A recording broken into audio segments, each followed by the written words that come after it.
What is the value of a Black child who is being supported by a grandparent, whose only means is walkability? What is the value of a Black child to this board when the only means that they know is their community? What is the value of a Black child when they have to lose all that they know? The same reason and the same things that Morningside and Springdale Park says about their kids not wanting to leave their community, about their kids not wanting to move out of their area. This is the same thing we have. I do not understand, and we do not understand, why is it that nobody is hearing us when it comes to Thomasville?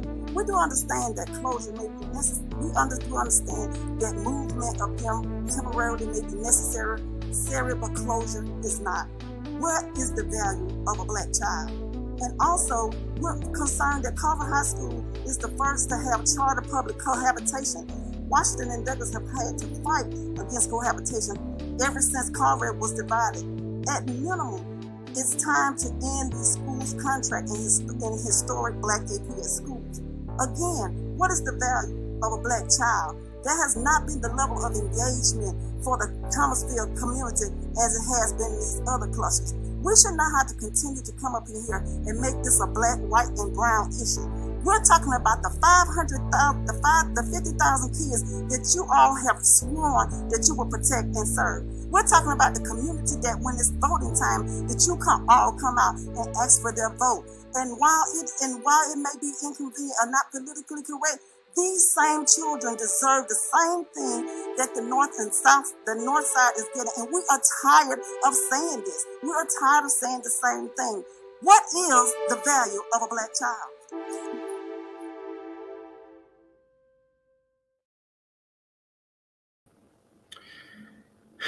What is the value of a Black child? Great and powerful question. Hello and welcome once again. Or for those who are just tuning in for the first time, hello and welcome. My name is Nathaniel Dyer, and I fight for children very hard. And this is another show which will dive in deep as relates to what's going on in Atlanta Public Schools and the closure. Yes, if you haven't heard the news, they have voted to close Thomasville Heights Elementary. A sad time we live in. To bring you up to speed, if you haven't heard the news about surrounding the Thomasville situation, Forest Code, which sits across the street from the school, has pretty much been condemned by the courts. And it was condemned because of the horrible conditions that existed for the residents. This group called Millennial Properties pretty much allowed it to become a slum, but they're not alone. I'm going to throw in the United States government, yes, under Joe Biden, probably goes all the way back to Trump as well, and Obama. And then we talk about the leadership in this city.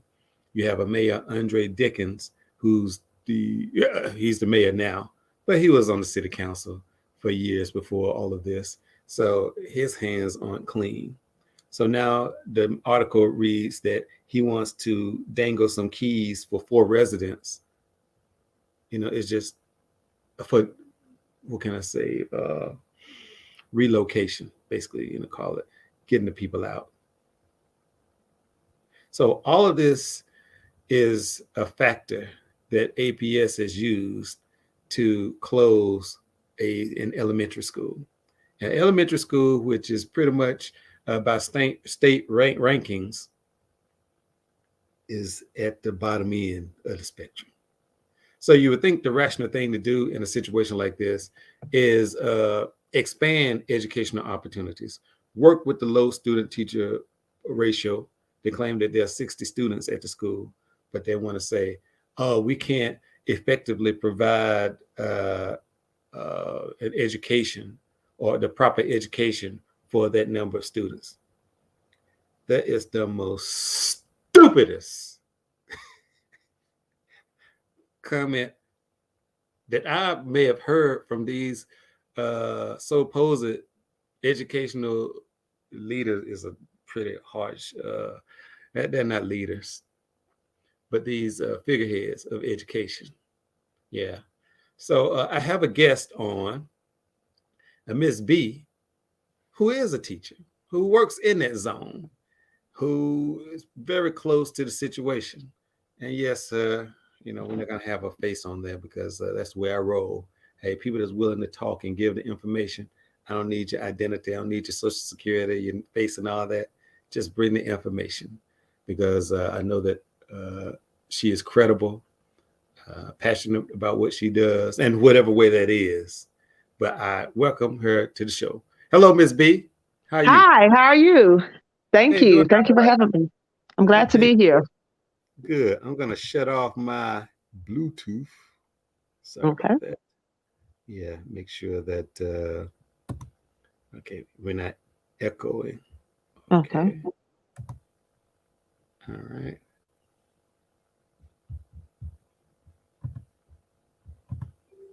Okay, all right, that's done. Okay, would you like to tell us something about yourself? Okay, sure. Yes, I've been a teacher for 19 years, mostly in kindergarten, in the Atlanta area. I've always mostly taught in schools that are in the same type of community as the current school I teach in, which is Slater Elementary School. Right. School affected by all this rezoning and things that you just mentioned about Thomasville Heights. Yeah. So, Hmm. what was your take on last night's meeting? There was I just set the stage. There was a Okay. board meeting last night, Hmm. which was supposedly the final hearing for Hmm. the closure of Thomasville Elementary. Okay. Okay. And the vote came out to close it. Now, there Hmm. were two people. I have to give kudos to Erica Mitchell Hmm. and trying not to remember the other board member. And The Yeah, I forgot her yeah, name too, but yeah, she was present and Erica wasn't. I yeah. can't remember And her then there's name. Michelle Olympiadis, who she wasn't present either. Hmm. But Right. I will find out the name of the other board member. So Okay. we can have, I like to give the kudos to the people who You better really do right. Hmm. stand up Yeah. for the children. Hmm. Yeah. So Hmm. what was your take on it? Well, I know it was a sham anyway because I've been through this process before about 5 years ago when I became a member of Purpose Built Schools. So the board made their decision up long before the first meeting. This was like the third one or maybe the fourth one. This was a sham. The decision was made back in January, probably when they made the decision to close it. But they had to go through the process and of just acting like they cared and wanted to hear the community's voices and they wanted to be in partnership with us about the decision. So I already knew it was going to be to close Thomasville. That didn't shock me or surprise me, and I don't appreciate that because it's phony. You act like you're trying to get people to speak up and say what they feel and like you're working with them, but it's the decision was made back in January, December when they decided to close it, and we just went through the motions. Of course, I don't like the decision though. I think it's awful what's happening. The fact that they're saying they can't educate 60 kids effectively. That's the most ridiculous thing. Because as a teacher of 19 years, I know goodness well, the smaller the class size, the better. You can get to each kid every day if you have 10 kids in the class or 12 even, which is an ideal size. So if they have 60 kids in that school, that means about 8 kids per teacher. That's the most effective instruction possible. So that was a ridiculous reason to say why they needed to close it in the first place. And then it's And also, oh, go ahead, Nathan. no, What no, were you no. Go saying? ahead. Go ahead. Go ahead. Go ahead. Okay. It's also just ridiculous that, like you said, Millennial Group and Purpose Built Communities have kind of owned Forest Cove apartments for at least the past 6 years because this is my fifth year there, and Thomasville was done 1 year before me, and they also allowed it to look and go just it's not even fit for a dog to live over there. The way the apartments looked, if you want to even call them an apartment. So for 6 years, y'all have sat there, Mr. Giulianelli, and saw that those housing conditions were unfit for any human, and you let it happen, and you just kept pouring money into Thomasville, but not needing anything about where they're living. And now that it's time to start regentrification because they're building the Publix up the street, now it's time to finally close that, move that whole staff into Slater, and throw us out because now it's everything can be on one nice pretty street with the Publix up there and the YMCA down there, just like they did at what's that community? Drew Charters area. Yeah, East Lake Meadows. East Lake. Same kind of same thing, same timeline. It's Yeah, a repeating cycle. and you're correct. And I want to point out that when the word came out about the closure, it was Mm-hmm. from Purpose Built. It wasn't from Mm-hmm. Atlanta Public Schools. Mm-hmm. That's true. Yep, Yes. that's correct. So, and this Purpose Built is a contractor. They're Uh-huh. not the authority on the school. No, they're not. They don't own it. They just a partner. The Yeah. land, I think, still belongs to Atlanta Public Schools, and the building and all that. APS pays it. Mm-hmm. Yeah. So, Yep. and then this is the same guy, the same group that pretty much paid for half of the board's campaign. Yep. Yes. And what For, makes it so? Mm-hmm. no, go ahead. Hey, you're the star of the show. Go ahead. Okay. Well, what makes it so bad is that I'm an educator, right? So we respect people who are in leadership positions who are educators as well. This is a former attorney, and he was over Atlanta Housing Development, which if anybody should know what good housing looks like and poor conditions would be him. So the fact that you're running a school system, a small school system in partnership with APS and making all the decisions, and you've never been a teacher, not one day in your life, that's just ridiculous to me on the surface as well. Yeah, he has no educational background. This is Nope. Greg Gianelli, Mm-hmm. and he has been given pretty much a contract Mm-hmm. that with little to no oversight of millions of dollars. Yep. That's correct. To run 4 schools and practically an apartment community, Forest Cove. Yeah, and they in Birmingham as well. I'd say before we go to Birmingham, we have this article up from WABE, and then of course we have at the bottom the Kendetta Fund. That's what's the Dana Blank's daughter, whatever, who basically contributed to the same people. Threw a party for Miss Baldwin, $2,800. I guess that was the max contribution at the time for an election. There was one that I was in, and they had this gathering, which I'll be showcasing later on at another date.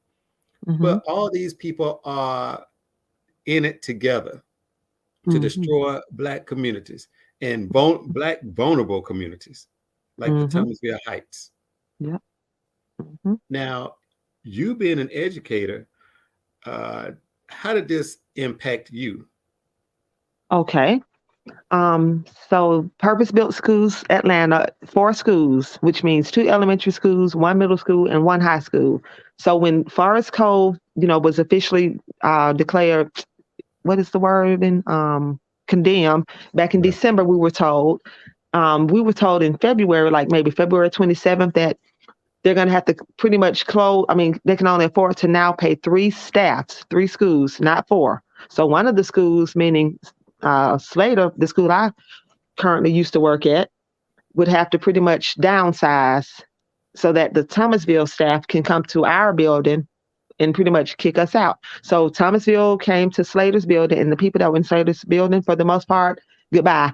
So that affected me, obviously, because, I was, thrown out, pretty much fired, non-renewed, didn't get a contract, however you want to word it, so that Thomasville staff can come in and, use that building. But he brought all his human capital, but using the space that was Slater's. So that affected me, of course. Yeah, not only did they remove some teachers, but they fired the principal as well, right? And yes, originally they fired the whole administration, the principal and the 2 assistant principals originally, and our coaches as well. We had 2 coaches, which are kind of under assistant principals. They're like assistant principals, if that makes any sense. The counselor, the social worker, all the admin was fired. I mean, excuse me, they didn't receive a contract, aka fired. So okay. So in your experience, and have you been before I go there, how many school closures have you been I can't say witness to or been involved with? This is my second school closure in 19 years. Okay, was it in Atlanta Public Schools or another school district? It's both of them, Atlanta Public Schools. The reason I'm at Purpose-Built Community Slater now is because Slater, when APS had it, was closed also, so that Purpose-Built could take over, Slater Elementary School, the APS version of it. Now, 5 years later, Slater under Purpose-Built is closing so that Thomasville can have a building, since the apartments that Thomasville students went to closed. So this is my second time going through this. Okay. So my question is, with this level of, I'm just going to call it craziness, Mm-hmm. where teachers are fired, administrators Mm-hmm. are fired from the welcoming school, which Slater would Mm-hmm. be the welcoming school for Right, Thomasville. right. The whole school, right. Yeah. The whole building. Mm-hmm. So not only are you disrupting the Thomasville students' Mm-hmm. learning environment, but now Mm-hmm. you've disrupted Slater's learning environment. Yes, yes, sir. That's correct. And it seems like they chose not to be delicate in this situation at all. No. They were very what's the word? They weren't delicate at all. They were very just dismissive, and hey, we got told maybe on Friday, February 27th, I don't know the exact date, that hey, some of y'all, I'm sorry, we got to downsize, and some of y'all pretty much not gonna have a job next year. And that following Monday, the people that didn't have a job officially found out, sorry, there's no position for you. You're fired, pretty much. And ever since then, they've just been making a mockery of it. The people that are left in the building that are fired, they've been having meetings and gatherings in front of us, just not being sensitive at all, very insensitive, that's the word, and just very harsh and also very unfair and inconsistent. Some people got their jobs back because of different various reasons and others didn't. And so, they made a decision to, get rid of pretty much 70% of the Slater staff, but then maybe 10% were able to get back in, but the other 60% were gone.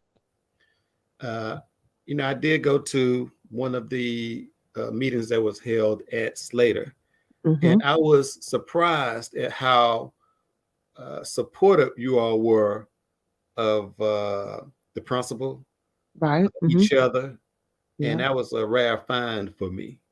Okay. And I felt like, hey, you all had a pretty good culture going on there. Yes. What would you, and to have it unraveled or pulled apart like that is very suspect. Can you speak to the culture that you all had at the school? Yes, we were just coming back from the pandemic, being at home pretty much for a whole year. The staff bonded virtually through Zoom, but we had a tight bond. We loved our administration because they kept us safe. They didn't force us to come back to work during the coronavirus, and so we fell in love with our administration. I sure did. So when we came back in the building at the start of this school year, 2021, we were a tight family because we felt like we survived it, COVID together virtually, doing that for the first time together, trying to figure out how to teach virtually. Then we came back into the building and we were united staff because, we felt like we've been through the storm together for 2 years. And then up in February, they just pretty much tell us, hey, half of y'all, more than half of y'all are going to be fired.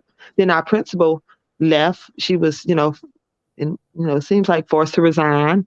And so then the morale of the school just went down in February. It's just terrible. Attendance of the staff, we weren't able to come to work anymore. We was trying to, find jobs. So we had to take off, which disrupted the kids, second semester again. Not to mention COVID did that previously. We weren't coming to work because we were trying to interview and find jobs and get paperwork together.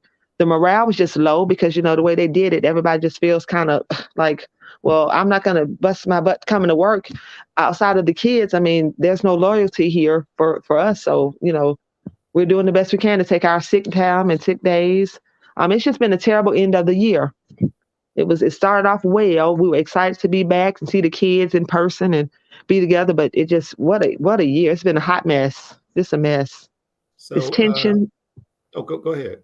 It's very, very tense in the school, and just, it's like it was divided, the people that got to stay versus the people that got fired. And it's just a terrible, toxic culture. It's real, just unfriendly and unwelcoming at this point, since February, especially once our principal left. Okay. Can you speak to, you pointed out how the teacher morale was high and then went low. Can you speak on the children? Sure. The children, well, I've been there for 5 years with Purpose Built, but 2 years when Atlanta had it, so 7 years. So I know the families. So a lot of my kids' parents were expecting them to be in my class this upcoming school year. So a lot of them would say, "I can't hear so and so," meaning their little pre-K age kid. "They're gonna be with you next year," and I'm having to tell them, "Oh, I'm not gonna be there next year. Neither is most of us." So that's affecting the students because they're expecting to get certain teachers that's been there for a minute. And most of us, in my case, have been fired, because we're some would say, we're the highest ones they have to pay. So get rid of those first because it's, we cost more money. But the kids they had a horrible end of the second semester because, like I said, the teachers were absent, including myself, because I'm interviewing, finding jobs, going to, different things, pulling paperwork together. So they just barely their attendance got low, their morale went down. It was apathy in the building, just to be perfectly honest with you, because people feel like, hey, I got to find a job. I can't come to work today, whatever. So instruction wasn't as good as it could have been toward the end of the year. Everybody was the morale was so low that the kids were affected because the teachers were affected. It's a domino effect. And it's, I hate to say it like that, but that's what it is. When you have unhappy teachers or the staff is just, not wanting to come to work, or when we do come to work, we're trying to, do something else and focusing on getting a job, the instruction suffers and then the kids suffer. And that's just a reality. It's a domino effect. I did some research, and Slater had made some gains Yep. after the pandemic, right? Yes, we did. We made a lot of gains. In comparison to Thomasville. Well, we've been told the opposite. I haven't seen the facts on that, but we've been told that we have not made gains by our what is her name, Dr. Warfield, our superintendent type person. That's not her title, but that's pretty much her role. That right. we did not make any gains. We were the worst school ever, according to her and Greg. That's one of the reasons why they chose to get rid of our staff. But I haven't seen the proof of that. So I don't know. Well, by state rankings, I do believe that Slater was ranked a little bit higher than Thomasville. And Thomasville had made no gains really. And I've seen that. You say what? I've seen that report. I've also seen reports from Greg saying that Slater didn't make any gains. So I've seen both. I know who I don't believe though. I know whose credibility shot with me. Greg is not credible in my opinion because the way he's handled situations like this. So the PowerPoint that we saw, I don't really hold too much to that because his credibility shot. Here's a question. What would be Ms. B's recommendations for parents going through school closures? That's the question. Okay. Recommendation. I don't know. I'm not a parent, unfortunately, so I can't speak on it from that perspective. But as a teacher, when schools close and you felt, really excited about the school that your child was currently at, it's always a good idea to try to find a school, if you have a school choice option, a different school, because the school that next year is going to probably be a little, unraveled because they got rid of the staff and now it's a new staff and new administration. And that first year is always going to be a building thing. They have to try to figure it out. And in this case, they're merging 70% of one school. Well, I'm going to say 80% of one school with 20% of the other school, which is, not going to be smooth and it's going to be kind of tacky this first year. So if you can find another school that you think is good, that's more stable, that's what I would recommend because it's not going to be a smooth year. They got to learn. Everybody got to learn everything all over again and start over. Hey, Ms. B, for clarification, just name which school is the 80% versus the 20%. Okay. So that the audience... 80%. Okay, sure. Sorry. 80% of Thomasville is going to be in the building that used to be known as Slater, and maybe 20%, meaning the cafeteria workers, the custodians, the bus monitors, a couple of the enrichment teachers, and maybe 2 classroom teachers will be in that building. Okay, so for the most part, staff-wise is going to be 80-20, right? Yes, sir. 80% Thomasville, 10% Slater. And the student population would be what ratio? Probably about, honestly, I'm going to tell you what the news ain't telling you. It's going to be pretty much 95% Slater's students and maybe 5% of these imaginary Thomasville students who are supposed to come from wherever they put them with the voucher all the way back to Slater. And I've been told they put them in Milledgeville. Is that correct? Milledgeville, Georgia with the voucher or somewhere in DeKalb County. So I really don't see those parents who probably didn't have transportation anyway. That's why they went to the neighborhood school that they can literally walk across the street to, coming all the way back to Slater. Um, that's not realistic. Because if I live in Milledgeville, I'm not driving an hour and a half to bring a child to Slater. The school is not. It's not that.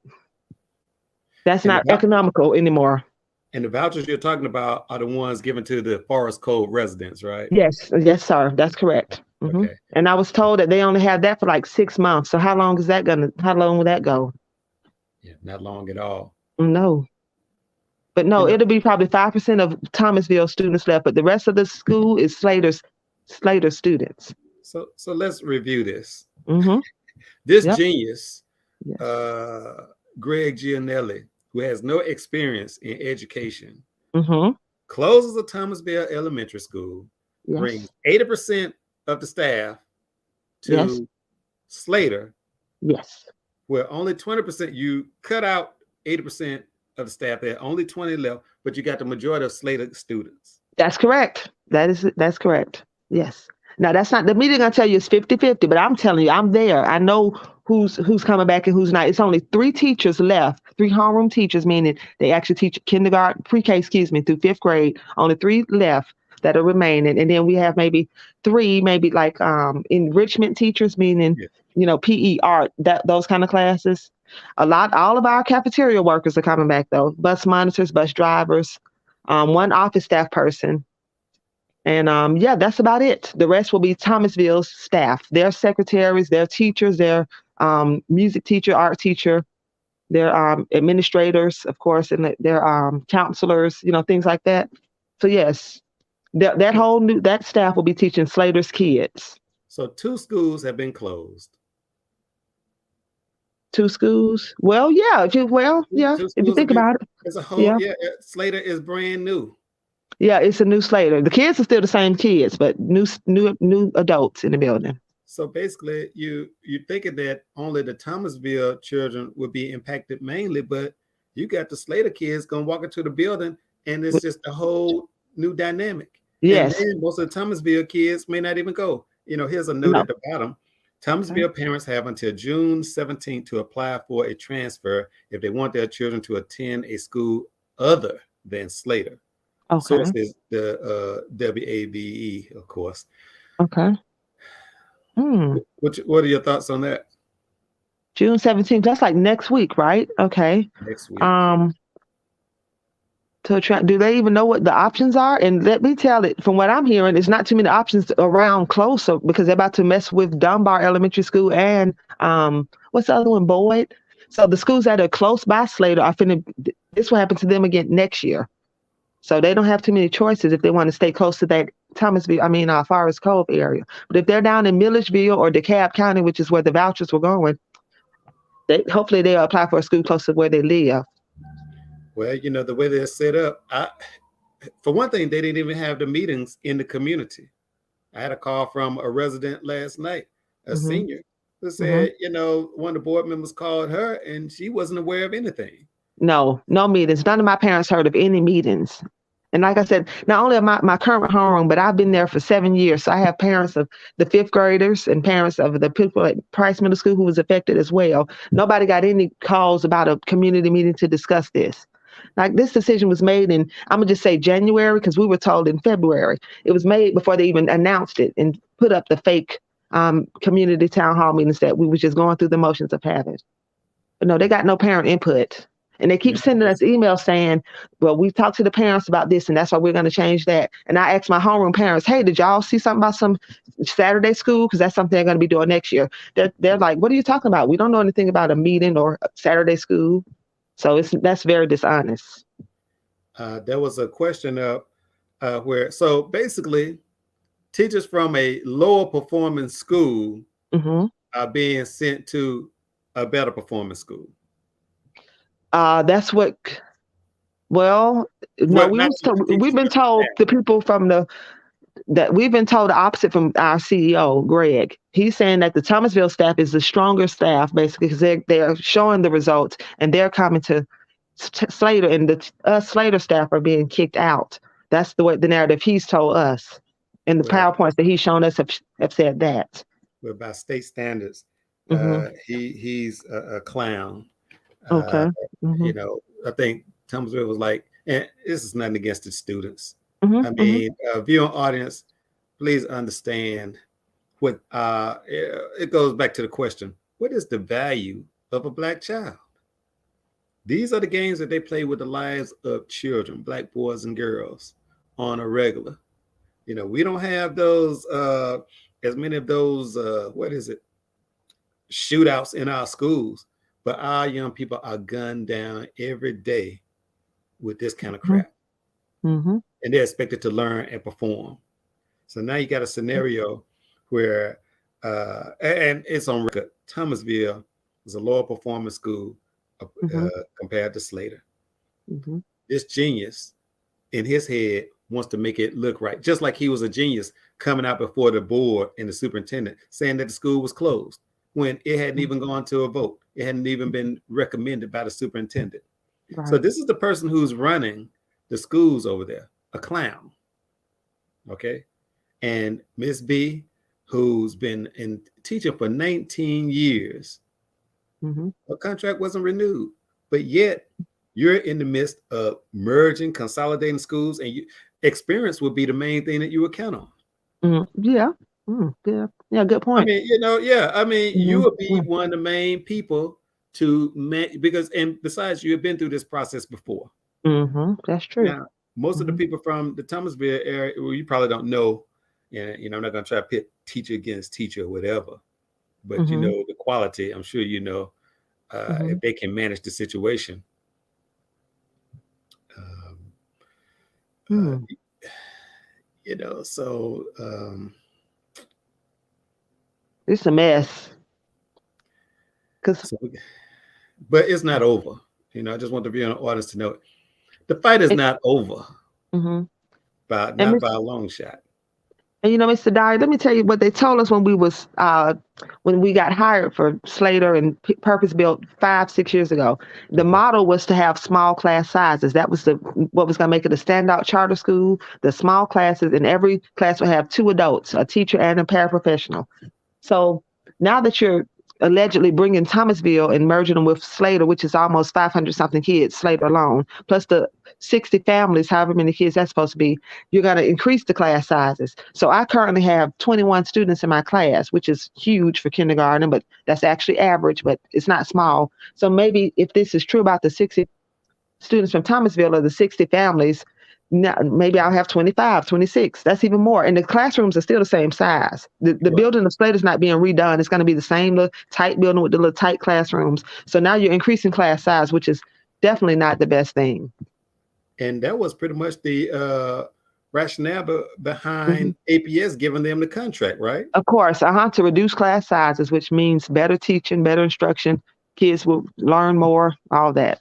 And Now you you're see, adding, more kids in the classroom. and a prime example, Ms. B, is in Adamsville, they closed Mm-hmm. Adamsville and Yep. moved the children to Miles and Yep. brought Mm-hmm. a Kendesi in. Brought Yep. Kendesi in, which had 8 students in the classroom. Yes, they do. Mm-hmm. And I And think that's their model. and the population was less than what? Maybe around 60. Yep. Mm-hmm. Yep. Okay, we have some data coming up. Okay. Let's see. Hmm. Okay, this is on Thomasville Heights Elementary. Okay. Mm-hmm. So far we see that 2019 F, 2018 F. I guess 2020 and 2021 is not applicable because of the pandemic. Right. Right. Mm-hmm. Okay. Wow. But student mobility rate was 5.8, which is very low. Mm-hmm. Student mobility, okay. Per pupil expenditures was 25,000. Okay, so we come down to the economic status, English language. Yeah. Does anything stand out to you in these? Mm-hmm. Yes. I saw 3 straight Fs, grades of Fs. And that was Purpose Built had the schools since 2017. So Purpose Built took over Thomasville, I believe, in 2016, if I'm not mistaken. Okay. Mm-hmm. And they have 3 Fs for the three of those the first 3 years. That's not good. You can't go lower than an F, can you? No, I mean, at Maybe least F maybe go from minus. a F to a D to a C, or maybe an F and some D's or something. But 3 straight Fs before the pandemic, that's Yeah, not good. yeah. Mm-mm. So, and then but yet he's saying that they outperformed. Slater, yes, we've been showing PowerPoints that show us we're the only school that's not performing. Actually, we went down worse than everybody else. Increased, maybe went from an F to a D. The PowerPoints we've seen showing us going from an F to F minus to F minus minus, that kind of thing. Well, that's hard to believe when Hmm. you all had a functioning PTA Hmm. or PTO when Yeah. they didn't even have parent engagement. No, we have a great PTO president. Wonderful. What tell us about Mhm. some of the activities that, or just how it functioned, how it helped your school? Okay. Well, our PTA president fights for each kid in the building. So he's always finding something, some resources, bringing in food for their families, organizing meetings and events so that we can unite as a school. I mean, having a strong PTA president is very beneficial because you have somebody who can connect the parents with the staff, and he's a good voice piece for both, and he unites everybody. So it's amazing to have that. And Most that was Bernard. That's Bernard. Bernard Arnold, yes, he's Bernard awesome. Arnold. Yes, Yeah, Bernard he's Arnold. been on Yeah. the show. Yeah. Yep, and he's a So, dad of a student at the school as well. So he's got a kid in the school, and he fights for the kids and fights for the staff too. Actually. yeah, and I heard he had some successful events at the school, like a Yeah. dad's. Yes.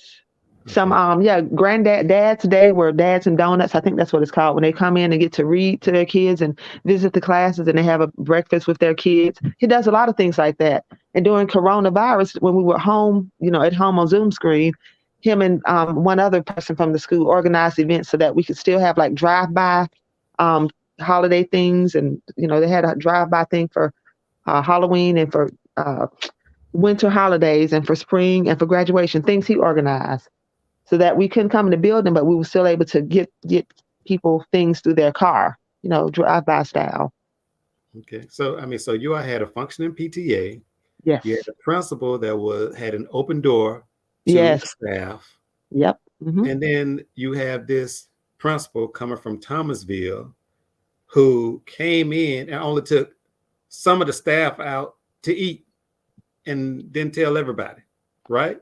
Well, he took out the new people, the people from Slater that got kept, that did get a contract, which is few. Those people plus his current Thomasville staff, they all went out. They've done two big gatherings, like playing in our face, if that makes any sense. Yeah. Like having it right there where we can see them going out and everything. And it's like, wow, that's a slap in the face. Can y'all wait till at least the summer so that we don't have to see that? That's kind of disrespectful. It's very insensitive. I I wasn't tell worried about me because I know how to get a job, and I've been here before, done this school closure thing. But my colleagues, teammate teachers are brand new teachers. This is their first year, and so they would see that and they just felt heartbroken because they're fired, they don't have a job, they're looking for a job, and y'all just having parties in our face like, hey, let's celebrate, let's go out to eat, let's have a catered meal. Very insensitive, and It's that helped. highly unprofessional. Yeah, and it helped bring the morale down even more so that people feel like, wow, they really don't care about our feelings or our job or our livelihood. They're just playing in our face. So that did not help the morale at all. Well, people who play games like that with adults definitely can't have any love for children. Mm-mm. No, because you realize that if you, just like they say with a house, happy wife, happy children, that kind of thing, Right. it's similar in education. If the teachers are disgruntled and unhappy and feel unappreciated, unfortunately, that affects their job performance, which affects the kids. It's a domino effect. Just being So, real talk. hey, with your years of experience, what's your prediction on? Well, I'm just gonna put the question out there. With Mhm. everything we've talked about, the possibility of success with this decision by the school board for students and the teachers. I'll tell you, we'll start with the teachers first. Okay. All right. With this new structure, the 80 teachers coming over, you got a few, 80-20, and Right. then it's Hmm. flipped for the students. So Hmm. if we look Right. right now, Thomasville is at an F. Right. And let's say, just for the sake of conversation, Slater is at a C or somewhere in there. Mm-hmm. What Okay. do you think it can improve, or is it just going to get worse? I think, unfortunately, the morale is so low of the parents that had kids and that knew the staff that got fired pretty much. So you don't have the parents on board, the Slater parents, I mean, because Okay. they were looking forward to seeing Miss, so and so, and people that they've known for years. So they're gone. So they're not already on board with this, and they've heard about how the staff was treated basically, and how this new staff is coming in and throwing us out. So you don't have the parents on board, which means you're going to get just the bare minimum from the parents, unfortunately. So of course that affects the kids. And this is going to be a transition year. The difference between Slater and Thomasville, whatever they were doing at Thomasville that worked well, that was a different type of community. All the kids, for the most part, walked across the street to school and they walked home. And the parents, there was a more intimate setting. Slater isn't like that. Most of our kids go get in the car and drive off to their home or get on the bus. It's not, they're not coming up to the school like that, and they don't rely on the school for so much. So the new staff of Slater, which is Thomasville staff, has to make a connection with the Slater family, the Slater kids that are there. And that takes time. You don't do that overnight. So this first year, if anything, they have to try to, bond with the Slater kids. But there are ways that things they might have done at Thomasville might not work at Slater, because Slater's culture has been set for the past, 5 years under the administrations we've had. So it's going to be a change. And, change is always, tricky. So you So had 5 years. 5 years. The same administrator. Well, not exactly, but we had 5 years of similar, mostly the same teachers. Okay, Our administration changed Okay, I twice. see. I But, got you. Okay. right. There's some people in Slater that's been there their whole career. They're gone now because, they, like I said, the people with the most experience, they definitely got rid of those people. But, those people are gone now. So they're coming into a new, like this, for example, it's not necessarily the librarian, but let's just say the librarian been there for her whole career. So the families know her, and they know if they don't know nobody else, they can go see Miss So-and-so. Well, if she's not there this year and several other people like that, it's just a strange new place. It's So going to be some adjustments. So not only is it a new school for the children, parents as well. Huh? Yeah, Yeah, definitely the parents. Yeah, because they used to the past 3 years we bonded with them over the 2 years of coronavirus. They were used to our principal that we had and our two assistant principals.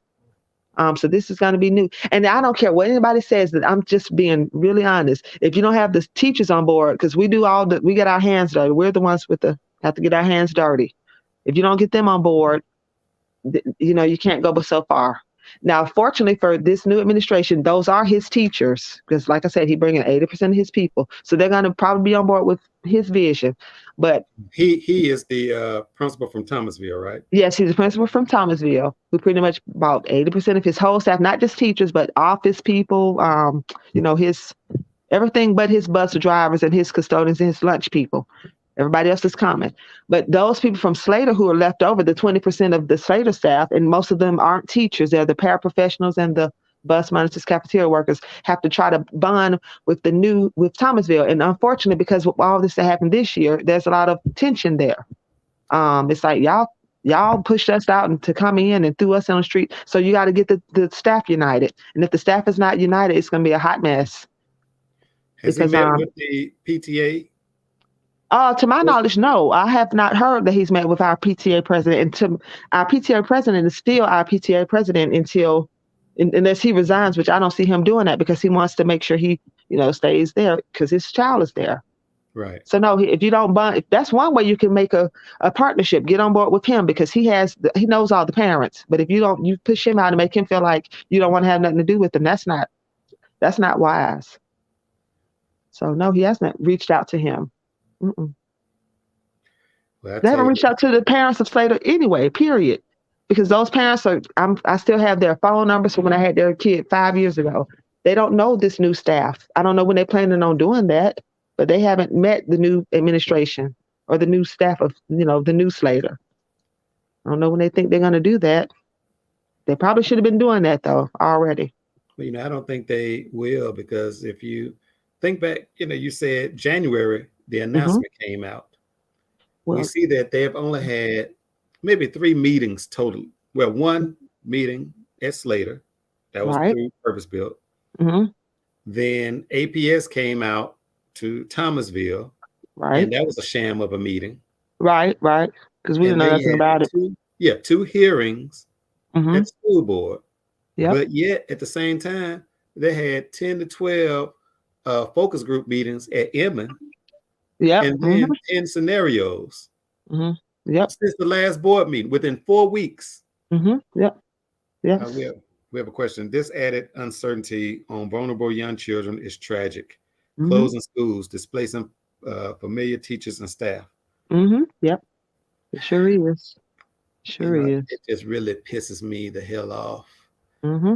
And when these people can do right, and I'm talking about these superintendents and school board people, they choose, especially like, what's the value of a black child? It means nothing in the Atlanta public schools, Mm-mm. and No. probably in most metropolitan cities, because this is what they get. When we went down there, Ms. B, I did not hear one person say that it was a good idea to close Thomasville Elementary.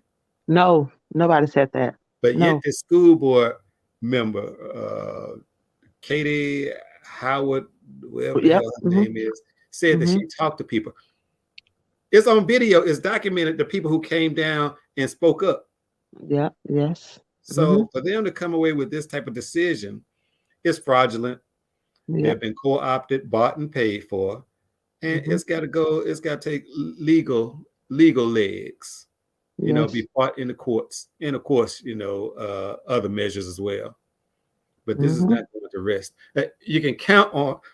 Take my word for it. This is not over. Mm-hmm. I believe you. Yep. I agree. Mm-hmm. I tell you, we're in some sad times, aren't we? Yes. It's awful because APS is doing this seems like every year there's a new school closure and a merger and a firing of staff and all this stuff. This is the pattern with APS, unfortunately. In Black communities. Yeah. Oh, of course. Yeah. Because see, in the other communities, they build them a new school or split the school K-2 and then build a new building for the 3-5, but keep the schools together and add to them. But in the Black communities, they closing schools, firing staffs, and bringing in new staffs. Or letting the charter school take over the school and let the CEO who'd never been an educator run a school or three or four schools.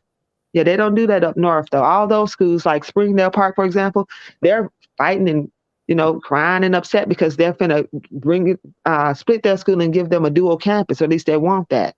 We didn't get that option. They could have done that, but no, they said, no, we're gonna just get rid of y'all, close y'all, move them over here and merge y'all and throw them away. Yeah. No options whatsoever. No options. No options whatsoever except be moved to Slater. Here, take a voucher. Go to either Milledgeville or DeKalb County. Yeah. For 6 months. What you gonna do? Take your pick. Right. That's pretty much there's a Benteen down the street, and then there's a Mm-hmm. Dobbs Elementary as well. And Dunbar around the corner. And Dunbar. Yep. So they're trying to keep everything under purpose-built umbrella, which is Mm-hmm. a failing group. Mm-hmm. They're just a bunch of failures. Carver's not doing that well, the part that they're in. Price. And then we already talked about what the damage they've done to Slater. But you know what? It's interesting that they close schools when cranes come to our community. Cranes. Construction cranes. Gotcha. That's what I thought you meant. Okay. Yeah. When a construction crane comes to the Black community, hide your women and children. Right, because I seen one down there trying to build a new Publix down near what used to be Turner Field. Right. A couple of cranes building a new Publix. That means development. That means population. That means growth. Mm-hmm.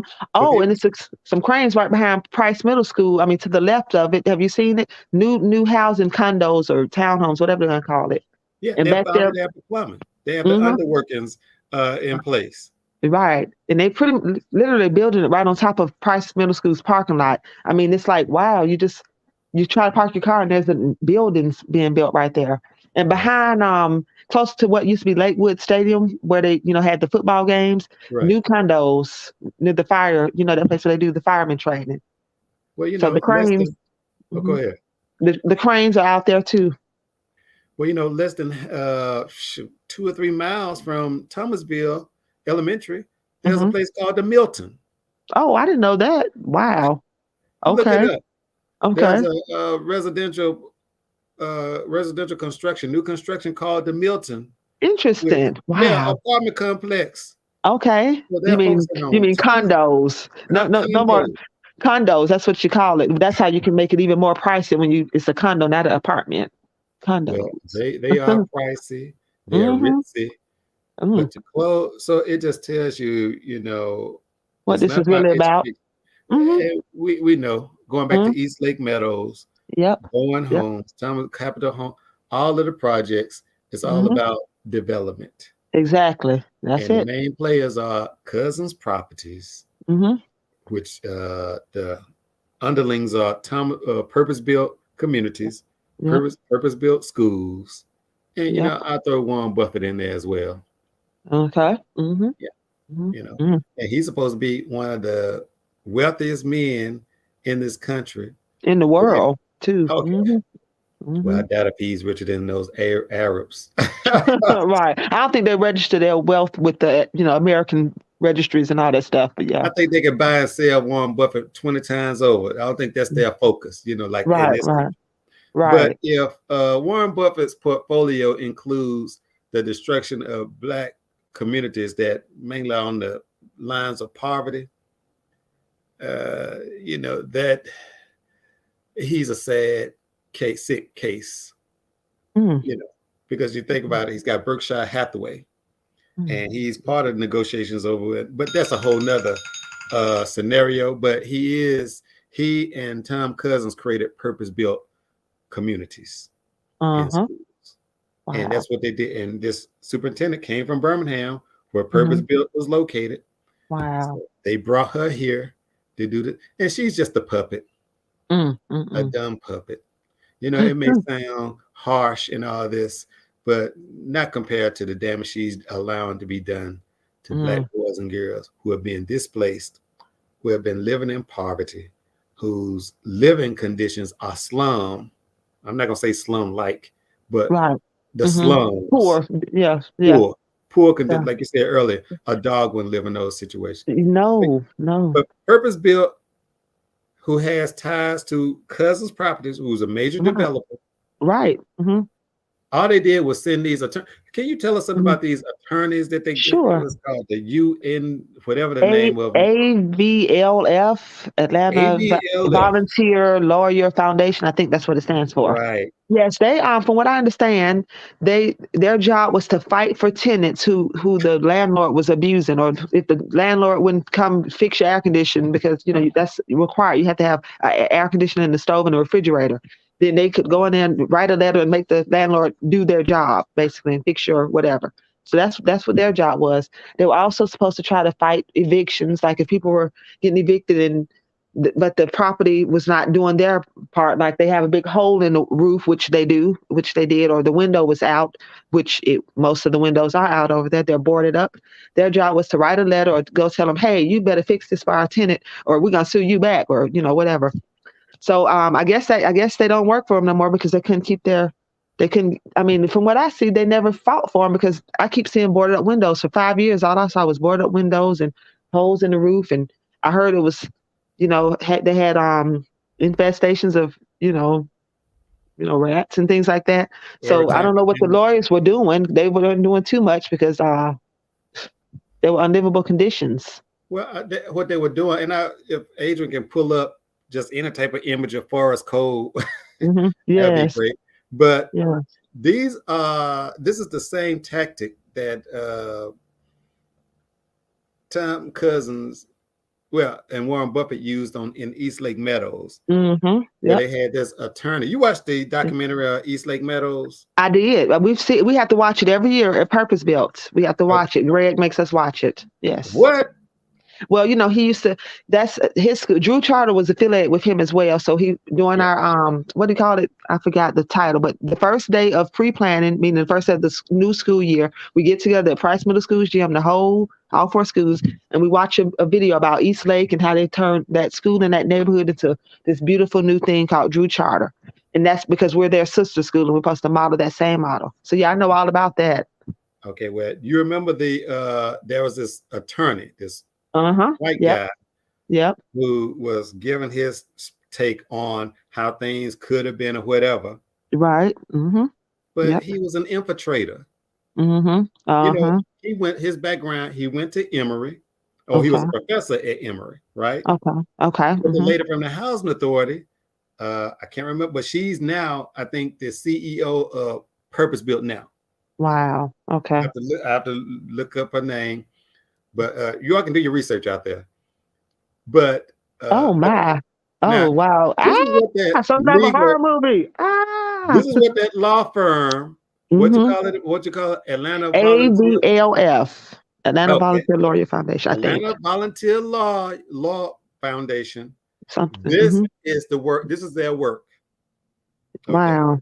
For 6 years, they've been fighting For for the 6 years, residents. in Yeah. combination with purpose-built neighborhoods, Mm-hmm. Cousins Properties, and Yeah. purpose-built, and Shirley Franklin, former Mayor Shirley Franklin, Mm-hmm.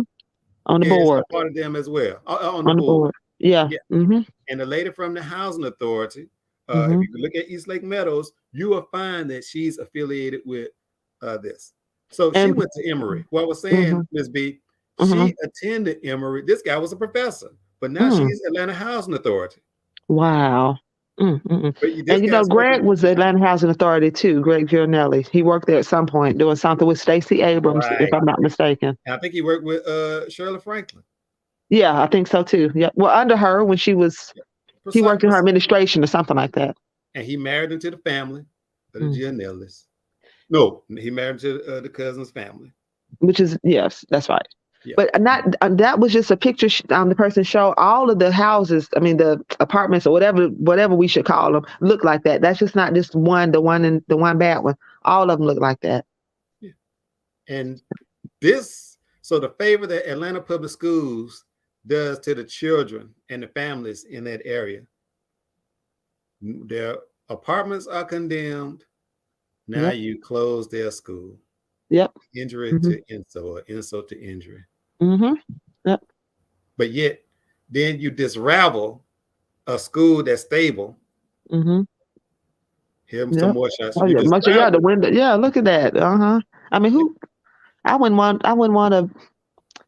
I don't know. I don't like water bugs. I wouldn't even want water bugs to have to live over there. I mean, and in their windows, people can just come in your window at night. The windows that are glass, This is what the children have to walk past on their way to the school. The one, what can I say, stable thing in their lives was their elementary school. Thomasville, they knew they were going to the school the next day. Yep. Coming from that situation in Forest Cove, they knew they were going to school, get a good, a meal at the school, see their teachers, and learn. Yep. Now, no school, they've lost their friends, yep. no home, totally displaced. Between the ages of what, maybe 5, 6? 4 for pre-K through maybe 11, the 5th grader. So, and now they have to move forward. So what's certain in their lives after that? Nothing, because they only have the vouchers for 6 months. So how long would that? That doesn't last through what, December? Right. And so in January, then what? What do they do in January? Yeah, a deteriorated Forest Cove complex, a 50-year history of neglect. Yeah, this is again, it's coming from the WABE, which is Arthur Blank's affiliation. What's her name? Can't remember her name, but one of the contributors to the school board. Who did you, Ms. B? You do know that WABE, the license is held by Atlanta Public Schools, right? No, I didn't know that. I did not. Wow. Yeah. So they control the narrative. And when I pointed out earlier, the Candetta Fund, that's I believe that's Arthur Blank's daughter. Wow. Dana Kimball, if I'm correct. So, and she, along with the Gianellis, donated to the school board's campaign. So they're controlling the narrative. Have you ever seen so much, what can I say, documentation on I was just gonna say a slum. No, I haven't. No, But I haven't. these people who are reporting this, Mm-hmm. who are in the business of construction, Mm-hmm. Arthur Blank and his family, who's supposed to be Home Depot, Mm-hmm. founders, and not one. We saw the images earlier. Mm-hmm. They should be ashamed Yep. Mm-hmm. Yes. because they're, But then they they're act shocked in January when Andrew Dickens condemned it. Like, what? You doing what? Y'all have seen this for 6 years. I've seen it for 6 years because we used to go to Thomasville for trainings when the kids are at home and we have teacher work days. So right. I would park my car and look across the street and be like, dog, what? Oh my, who lives there? I mean, poor whoever lives there. So And they've seen it for 6 years. And when they and walk the kids to home, from at the end of the school day, they see where they're walking to. he can't be surprised because he was on city council, so he's a clown Mm-hmm. with them. Mm. Uh, are there, would you like have any words to sum up or any final thoughts as we close Uh, out? okay, sure. Yeah, school closures is just awful for the kids and the staff and the parents because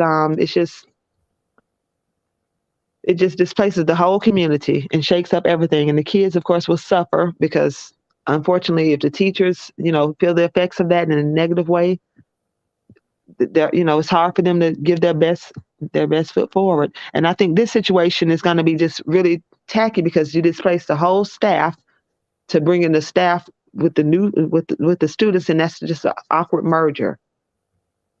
Well, it Um, says that their education really doesn't matter what the it doesn't. outcomes It's are.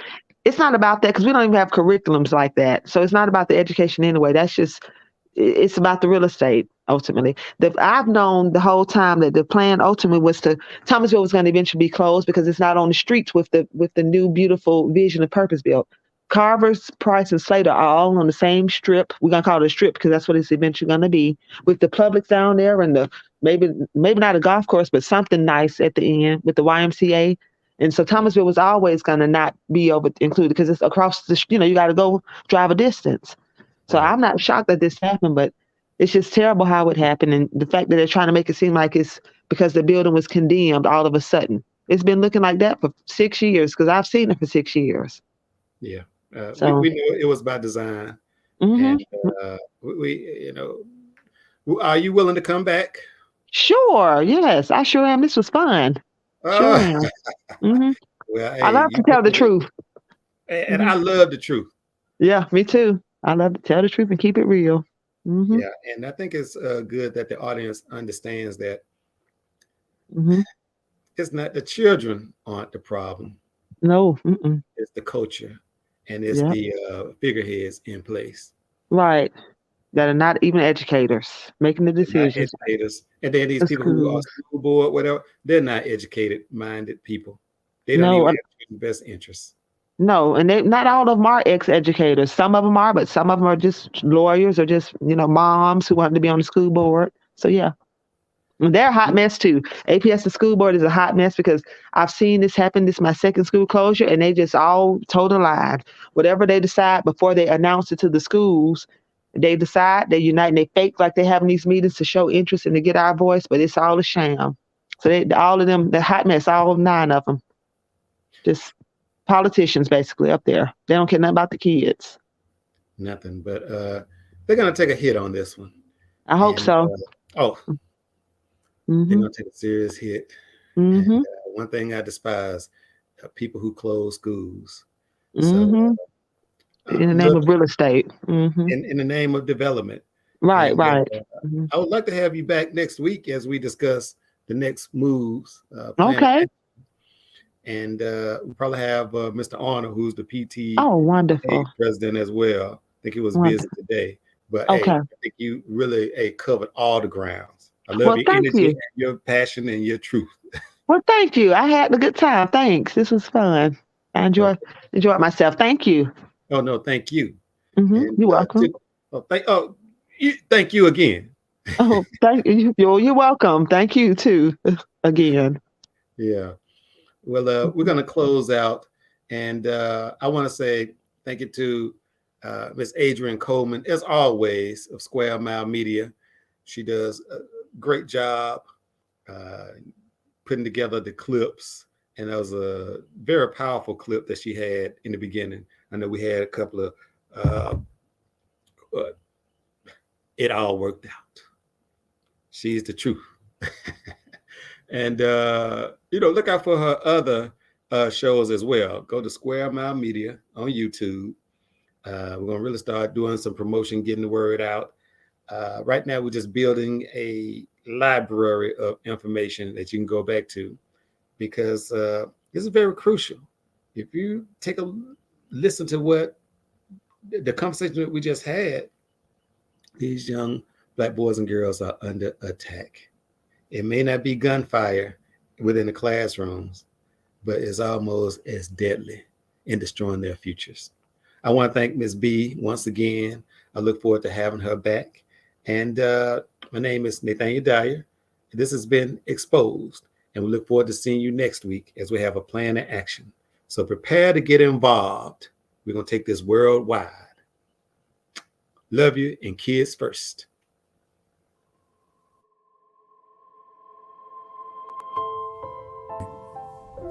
Mr. Dyer, you have 2 minutes. The children exclaimed, "What about love?" I'm saying, what about equity? If you allow Thomasville to close, throw your strategic, the plant facilities plan in the garbage. Because this precedent that you're setting with Thomasville, when you allow a purpose-built or contractor to make a decision on a tax-paid building, then you have no credibility. That is the greatest inequity of all, and you're supposed to have a department that's supposed to look at that. There's stability. Stability for children is very important. If a child leaves an elementary school and go to middle school, they feel some kind of way about the old school. So imagine children who are attending the school and they haven't completed their cycle, and now you're shutting the door on them, especially after their building has been condemned. And the children have been living in those conditions for a long period of time. So if you have any type of heart, you give those children some time to heal. And what about the solution of working with that low student teacher population? If Purpose Built is the group that's supposed to run it, why are they throwing in the towel if they have an effective system to bring those young people up to par? But I guess they don't. You work with the low student teacher ratio, then that's a recruitment tool when they plan to rebuild a place where you get more students to come in. That impacts Carver, that impacts Slater, that impacts all those schools. But you see, development is the name of the game. They use Black boys and girls as scapegoats for failure to usher in development. Time and time again. Now, I know you're new here, but it's amazing how they bring superintendents here to ruin their careers. I'm against any type of school closure, especially coming out of a pandemic.